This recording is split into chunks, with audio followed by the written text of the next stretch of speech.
Romanos capítulo 5. Antes de leer vamos a orar. Somos el canal de YouTube de la Iglesia Presbiteriana Divino Redentor de San Fernando y te invito a que te suscribas a nuestro canal y le pongas me gusta a este video. Señor, te reconocemos tu señorío sobre nuestras vidas. Tú eres nuestro Dios, nuestro Señor. Nuestras vidas te pertenecen, están en tus manos. Te adoramos, Señor, y te rogamos tu bendición para la exposición de tu palabra, para que tu palabra produzca vida en cada uno de nosotros. Rogamos la dirección de tu Espíritu Santo para todo lo que haremos. Te lo pido en el nombre del Señor Jesús. Amén. Romanos 5 del 1 al 11. Hermano, recuerdo aproximadamente un año, llegó una persona a esta iglesia, yo me acerqué a conversar con él y me dijo él, quiero saber cómo puedo encontrar paz interior, me dijo él. Yo le hablé que ciertamente en Jesucristo tenemos paz, pero solamente por medio de Jesucristo. En el fondo lo que esta persona buscaba era la paz de Dios. Pero existen diferentes conceptos en torno a la paz. Una cosa es la paz de Dios y otra cosa diferente es paz con Dios. Vamos a hablar de esos dos conceptos diferentes en el sermón de hoy. Ustedes saben, Romanos parte del capítulo 1 denunciando que toda la humanidad está bajo el pecado. Todos somos pecadores. El capítulo 2 habla del justo juicio de Dios. Dice que el juicio de Dios sobre el pecado es justo. El capítulo 3 nos habla que somos justificados únicamente por medio de la fe en Jesucristo y no por las obras de la ley. Y el capítulo 4, Pablo refuerza la enseñanza de la justificación por la fe, apelando al caso de antiguos judíos como Abraham y David, que también fueron justificados por la fe. Entonces, en los 4 primeros capítulos, Pablo expone la doctrina de la justificación por la fe. Y en el capítulo 5 comienza a hablarnos de los resultados de la justificación por la fe. Y nos plantea que a causa de esta justificación por la fe, a consecuencia de esto, tenemos paz para con Dios. Y aquí es necesario diferenciar paz de Dios de paz con Dios. Cuando ustedes leen Filipenses capítulo 4, dice que si llevamos al Señor nuestras cargas, nuestros problemas, se los entregamos a Dios en oración, como consecuencia de eso dice, la paz de Dios gobernará nuestros corazones, una paz profunda que traspasa todo entendimiento, guardará nuestros corazones. A causa de entregar nuestros problemas al Señor, disfrutamos de esa paz. Eso es la paz de Dios. La paz, la tranquilidad que experimentamos en medio de turbulencias, en medio de problemas. Esa paz que Dios da es la paz de Dios. Conozco una persona que se encontraba muy angustiada. Esta persona había pedido un préstamo en un banco para iniciar un negocio. Y lamentablemente el negocio no anduvo bien y se llenó de deudas. Y le llegaban los cobros judiciales, las amenazas de parte del banco con embargar los bienes de su casa. Entonces esta persona estaba realmente en problemas, realmente angustiadas. Esta persona ayunó, buscó al Señor y clamó a Dios. Y en medio de ese clamor intenso, dice la persona, que una paz profunda de Dios se apoderó de su corazón. De alguna forma, él entendió que Dios lo iba a ayudar a solucionar su problema. Dice que de alguna forma sintió el testimonio del Espíritu Santo que ya no era necesario seguir orando por esa situación, porque Dios ya había tomado control de la situación. Y efectivamente fue así. Cuenta el testimonio de este hermano, que a partir de ese día toda la situación cambió. Dios abrió puertas inimaginables y todos los problemas que él tenía con la deuda se solucionaron. Ese hermano puede dar testimonio que desde ese momento experimentó la paz de Dios. Y ahí vemos de forma cumplida lo que dice Filipenses capítulo 4, que si entregamos nuestras cargas al Señor, Él inunda nuestros corazones de paz, de una paz profunda que no tiene comprensión racionalmente, pero es una paz profunda que trasciende las dificultades que estamos enfrentando en el momento. Eso que todos en algún momento hemos experimentado se llama la paz de Dios. Todo cristiano en algún momento ha experimentado, en medio de problemas, en medio de dificultades, la paz de Dios. Pero el texto acá en Romanos no está hablando de eso. Dice que a causa de la justificación por la fe tenemos paz con Dios. ¿Qué significa tener paz con Dios? Es algo diferente. Para entender lo que significa el concepto de paz con Dios, es necesario entender primeramente cómo era nuestra relación con Dios antes de venir a Cristo. Nosotros éramos enemigos de Dios, estábamos en guerra con Dios. Estábamos en guerra porque hacíamos lo opuesto a lo que Dios desea. Éramos esclavos del pecado, entregados al pecado. Estábamos muertos en nuestros delitos y pecados, como dice Efesios 2. Completamente muertos espiritualmente. Éramos antagonistas de Dios, en guerra con Dios. ¿Por qué? Porque buscábamos el pecado, nos deleitábamos en el pecado. Y éramos esclavos de eso. Por lo tanto, éramos vistos como sujetos de la ira de Dios. Anhelábamos el mal. De repente se escucha decir, la gente dice, Dios aborrece el pecado, pero ama al pecador. Sin embargo, la Biblia dice, Salmo 5, que Dios aborrece a todo aquel que hace iniquidad. Si nosotros nos deleitábamos en nuestras iniquidades, entonces el aborrecimiento de Dios era sobre nuestras vidas. La ira de Dios era sobre nosotros. Pero como explica Romanos capítulo 3, en la cruz del Señor Jesucristo, la ira de Dios que había contra nosotros fue vertida sobre Jesucristo. Por lo tanto, cuando nosotros llegamos a Cristo por medio de la fe, la ira de Dios ya no está sobre nosotros, porque ya fue vertida sobre Cristo en la cruz. Cristo ya pagó con nosotros, de tal forma que somos reconciliados con Dios. Dios ya no está en guerra contra nosotros, ya no nos aborrece, su ira ya no está sobre nosotros.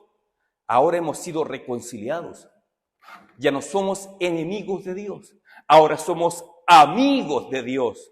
Eso significa que estamos en paz con Dios. Antes estábamos en guerra, ahora estamos en paz.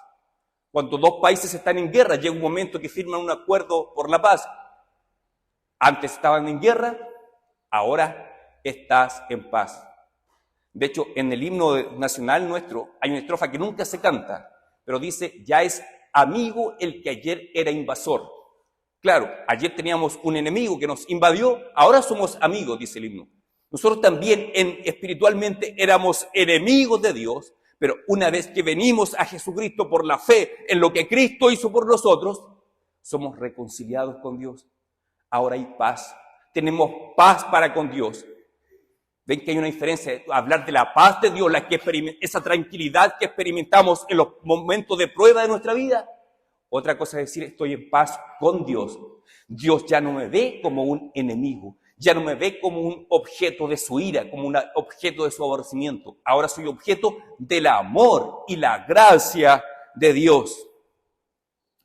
Dice, y en esta fe en la cual estamos firmes nos gloriamos en la esperanza de la gloria, dice el texto.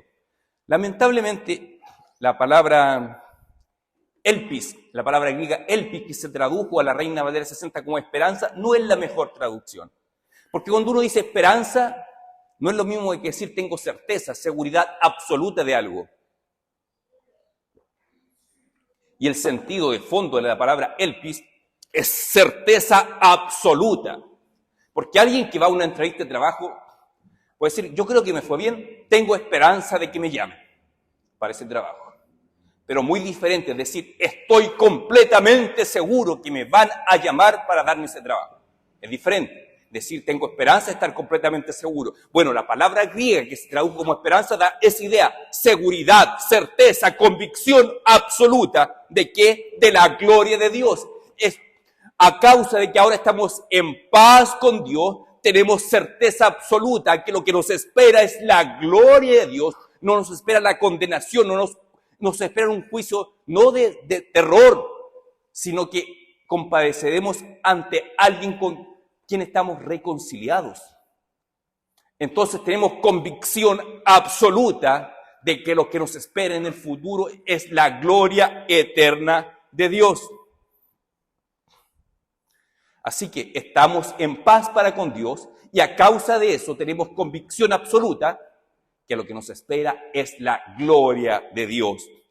Y no solo esto, dice, sino que también nos gloriamos en las tribulaciones. ¿Cómo esto que los cristianos se glorian, se jactan en las tribulaciones? ¿Será que los cristianos son masoquistas? ¿Que les gusta sufrir? No, ¿cierto? A nadie le gusta sufrir. No es esa la idea del texto cuando nos dice nos gloriamos en nuestras tribulaciones. Tampoco significa que los cristianos sean estoicos, es decir, que enfrenten las agudezas de la vida con valentía, rechinando los dientes. Sí, yo soy estoico, esto va a pasar. Tampoco es esa la idea detrás del texto cuando dice nos gloriamos en las tribulaciones. La idea detrás del texto es que el cristiano entiende que las tribulaciones que él experimenta en la vida, que los sufrimientos que tiene en la vida, tienen propósito de Dios. Ese es el consuelo del cristiano. Por eso puede decir que se gloría en sus tribulaciones, sabiendo que la tribulación produce paciencia. Nuevamente, la traducción que aparece en nuestra Reina Valera 60 no refleja mejor el sentido del original griego. Hay versiones que traducen mejor, de hecho, curiosamente, la NBI, la Nueva Versión Internacional, traduce mejor esta palabra y la traduce como perseverancia. Es decir, la tribulación produce perseverancia. ¿Qué significa ser perseverante? Una persona que se pone un objetivo en mente y va detrás de ese objetivo hasta alcanzarlo. Esa es una persona perseverante. Lamentablemente nosotros como hijos de Dios muchas veces carecemos de perseverancia. Yo he conocido de casos de cristianos que me han contado, ¿sabes? Yo comencé a estudiar 3 carreras diferentes y ninguna de las 3 las terminé. Me faltó ser perseverante. Evidentemente, esa persona tiene un problema espiritual. Dios tiene que tratar con esa persona. Tiene que enseñarle a ser perseverante. Conozco casos de hermanos me dicen, este año ya he estado en 4 trabajos diferentes. No he aguantado más de una semana en cada uno de ellos. No me gustó, el entorno es muy hostil, pesado, el trabajo no me gustó y no perseveró en ninguno de ellos. ¿Será que eso es lo que Dios quiere de sus hijos? ¿Que sean así de endebles ante la vida? No, Dios quiere que seamos personas perseverantes. ¿Y cómo produce esa perseverancia en nosotros? A través de las tribulaciones, a través de las pruebas de la vida. Entonces ahí el cristiano puede gloriarse en sus tribulaciones sabiendo que la tribulación que está experimentando tiene propósito. Y acá dice claramente el texto cuál es el propósito: hacer que seamos personas perseverantes. ¿Qué pasa si Dios ve que hay un hijo de él que no es perseverante? Bueno, el libro de Hebreos dice que todo padre disciplina al hijo al quien ama. Como Dios es nuestro Padre y nos ama, nos disciplina. Cuando lo estés pasando mal, cuando hay pruebas, tribulaciones en tu vida, no pienses que es un castigo de Dios. Dios te ama. Dios lo que está haciendo contigo es disciplinarte. ¿Para qué? Uno de los objetivos que Dios se propone es que aprendas a ser una persona perseverante. De hecho, la palabra que viene a continuación es muy interesante. Dice, y no solo esto, sino que también nos gloriamos en las tribulaciones, sabiendo que la tribulación produce paciencia y la paciencia prueba. Aquí nuevamente tenemos un problema con el texto, es prueba. Si ustedes ven aislada la palabra prueba, da a entender como si fuera pruebas, problemas de la vida, pero no es eso lo que está en el texto griego. Nuevamente, aquí la Biblia de las Américas y la NBI traducen mejor. Anotan, en vez de prueba, dice carácter probado. La mejor traducción para la palabra prueba es carácter probado. Por lo tanto, la perseverancia da a luz un carácter probado. ¿Dios quiere que nuestro carácter sea formado? Por supuesto que sí. Quiere que seamos personas perseverantes, de carácter fuerte. Carácter fuerte no significa que me ando enojando con medio mundo, insultando a medio mundo. No tiene nada que ver con eso. Un carácter fuerte es permanecer firmes ante las adversidades. Que a pesar que las situaciones sean adversas, yo igual sigo adelante. Soy perseverante porque tengo un carácter que ha sido trabajado por Dios. Un carácter probado.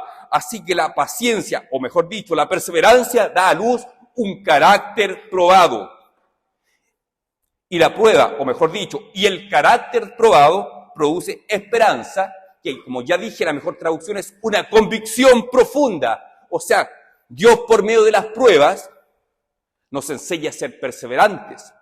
Una vez que hemos sido perseverantes, tenemos un carácter probado, y el carácter probado produce personas de convicciones firmes que no se mueven fácilmente. Pero Dios se da su tiempo para trabajar esto con sus hijos. ¿Y cómo lo trabaja? A través de las tribulaciones de la vida, a través de las angustias de la vida. Muchas veces no entendemos por qué vienen tantas pruebas a nuestra vida. Bueno, Dios está trabajando, está forjando tu carácter. Gloríate en saber que hay un propósito detrás de las pruebas, que Dios está forjando un carácter en ti, un carácter para que seas una persona de convicciones firmes. Y particularmente, ¿de qué convicción está hablando acá Pablo? De la convicción de la gloria futura de Dios. Tenemos certeza absoluta que lo que nos espera después de la muerte es la gloria de Dios y no hay otra opción. Dice, el versículo 5 dice, y la esperanza no avergüenza. Aquí tenemos nuevamente un problema con la palabra vergüenza. La Biblia de las Américas traduce como desilusión. O sea, la mejor traducción sería la esperanza, la convicción que tenemos de la gloria futura no nos traerá desilusión. Jamás seremos desilusionados por las promesas de Dios. Las promesas de Dios se cumplen sí o sí. Entonces hay que entender esto, la esperanza no nos trae desilusión, porque el amor de Dios ha sido derramado en nuestros corazones. Aquí Pablo comienza a fundamentar por qué esta esperanza, esta convicción profunda no nos desilusionará. Apela Pablo a dos razones, a una interna y a otra externa. La interna aparece acá en el versículo 5, dice, Dios ha derramado nuestros corazones por el Espíritu Santo que nos ha dado. Es decir, ustedes saben, cuando fueron justificados por la fe en Jesucristo, Dios envió su Espíritu Santo a hacer morada en tu corazón. Recuerden que en la cultura hebrea, la palabra corazón significa todo el ser interior del ser humano. No se refiere particularmente a un músculo que tenemos debajo del pecho, sino que cuando la Biblia utiliza la palabra corazón, se refiere a todo nuestro ser interior, involucrando emociones, razonamiento, capacidad de tomar decisiones, todo lo que somos internamente, todo lo que nuestra alma es, eso es corazón en la Biblia. Dice que el Espíritu Santo mora y nos da testimonio en nuestro corazón, en nuestro hombre interior, que Dios nos ama. Hay un testimonio interno del Espíritu Santo que nos recuerda, Dios te ama. Por lo tanto, la esperanza que tú tienes, la fe que tú tienes, no te desilusionará. ¿Cómo lo sabes? Porque Dios mismo te da testimonio por su Espíritu Santo en tu interior que Dios te ama. Este testimonio del Espíritu Santo lo tiene todo creyente. Todo creyente verdadero tiene el Espíritu Santo morando en él. Por lo tanto, el Espíritu Santo te da testimonio, de alguna forma te hace entender, Dios te ama. A pesar de que esto es una realidad para todo cristiano, sin embargo, hay algunos hermanos que tienen más ventaja en esto, que parece que están más expuestos al testimonio del Espíritu, del amor de Dios.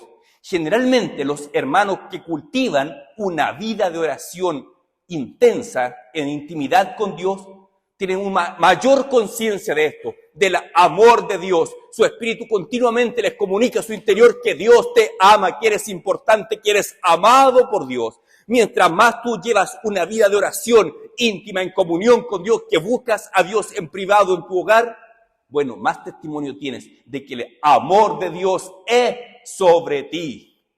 Es la experiencia de todo cristiano, pero los cristianos que dedican más tiempo a la oración tienen más claro esto. Tienen más claro acerca de ese amor de Dios que los revela internamente. Es un testimonio interno que el Espíritu Santo comunica a nuestro interior, que nos dice, Dios te ama.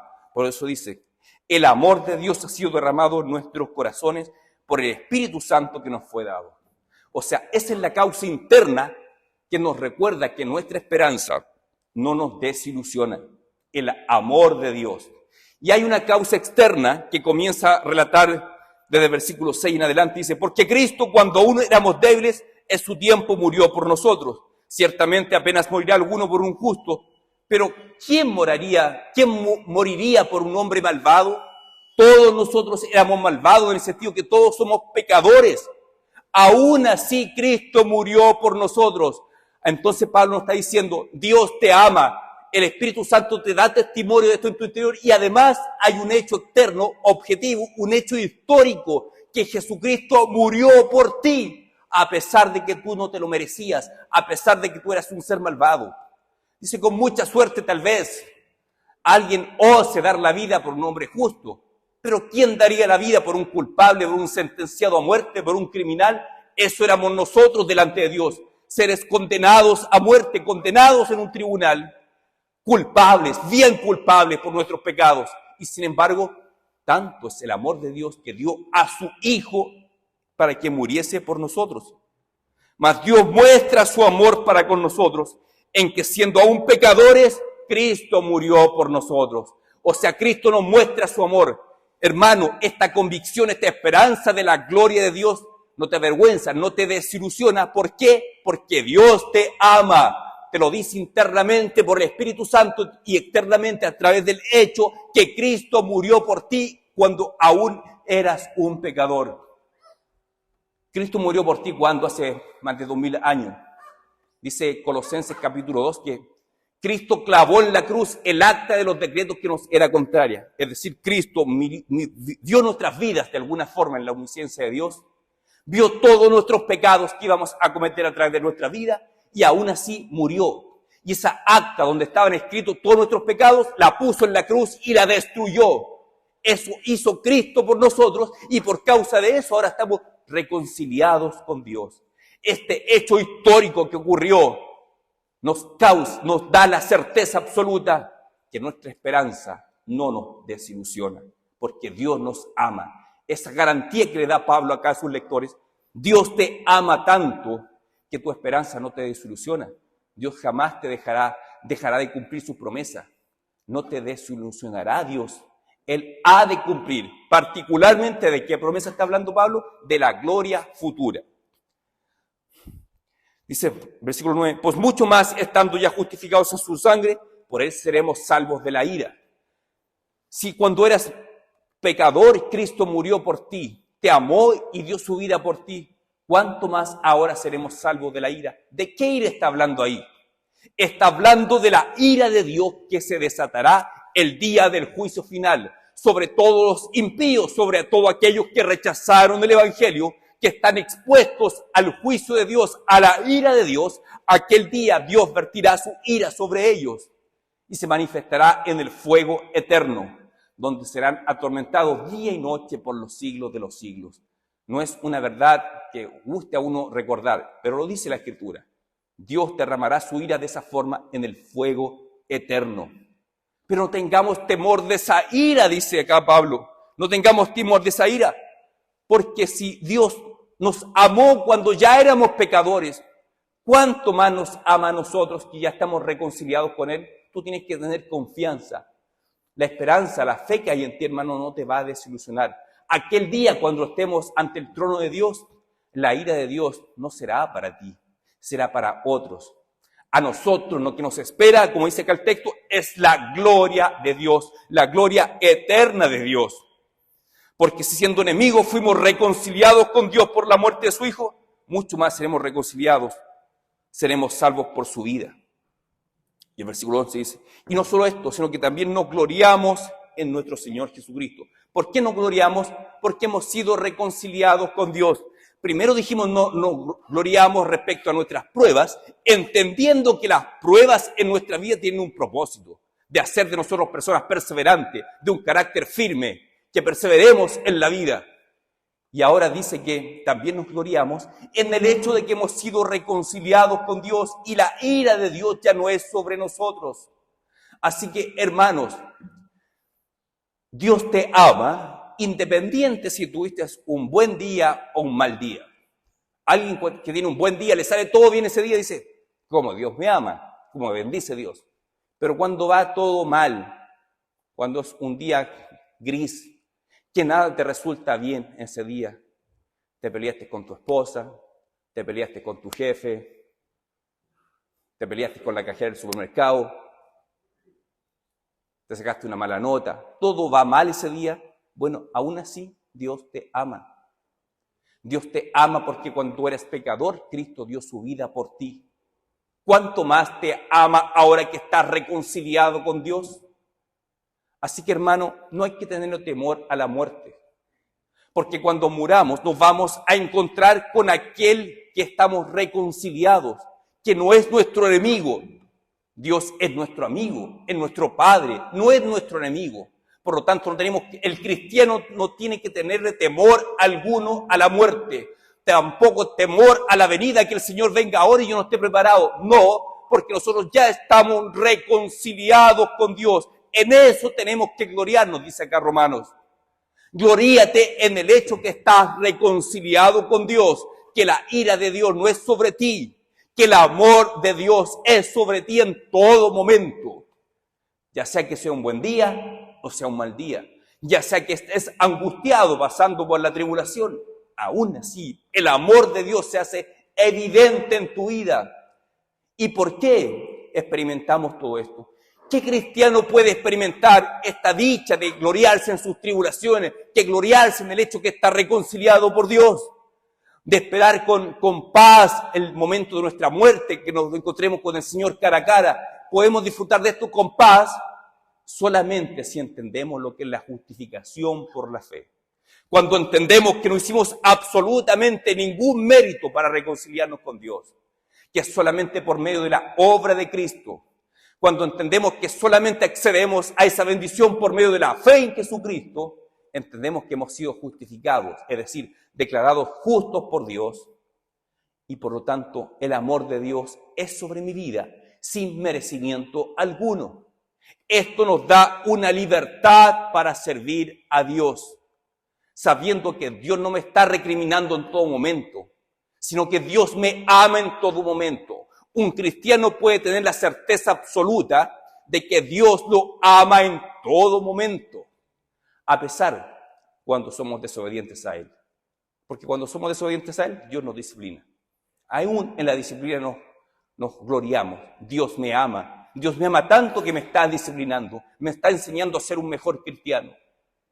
Y esta esperanza que tenemos, dice el texto, no nos desilusiona, porque Dios es fiel al cumplimiento de sus promesas.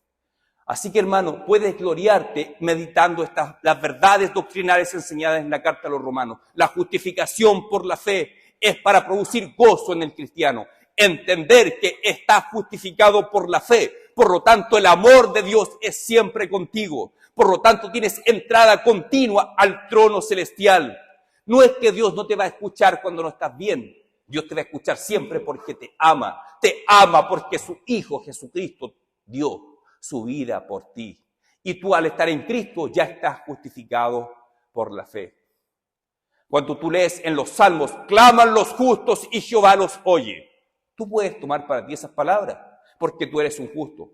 ¿Tú eres un justo, hermano? Por supuesto que sí. No eres justo examinando tu vida. No eres justo a la luz de tus hechos. Eres justo porque has puesto la fe en el Señor Jesucristo. Y la promesa es, claman los justos y Jehová los oye. Si tú eres justo, entonces Dios está atento a tus oraciones. Independiente si te sientes frío espiritualmente o muy ardiente espiritualmente, independiente de aquello, Dios va a escuchar tu oración y te va a responder. Independiente de cómo te sientes, si frío o caliente espiritual, Dios va a tratar con tu vida. Va a enviar también tribulaciones, sí, pero puedes gloriarte en eso, sabiendo que Dios está tratando con tu carácter. Que Dios te bendiga, estimado hermano. Vamos a orar. Señor, te rogamos que cada día nos instruyas, Señor. Te damos gracias, Señor, por tu palabra. Te rogamos que cada día seamos capaces de reconocer tu amor en nuestras vidas. Que cada día podamos ser sorprendidos por la maravilla que significa haber sido adoptados como hijos tuyos y justificados por la fe. Que estas verdades no queden solamente en nuestras mentes, sino que afecten nuestro día a día, que afecten nuestro desempeño en la iglesia, en el trabajo, en el lugar de estudio, donde sea. Que podamos tener siempre presente que somos hijos tuyos, tremendamente bendecidos por tu gracia, Padre. Gracias, Padre, te damos por todo esto. por tu Hijo Jesucristo. Amén.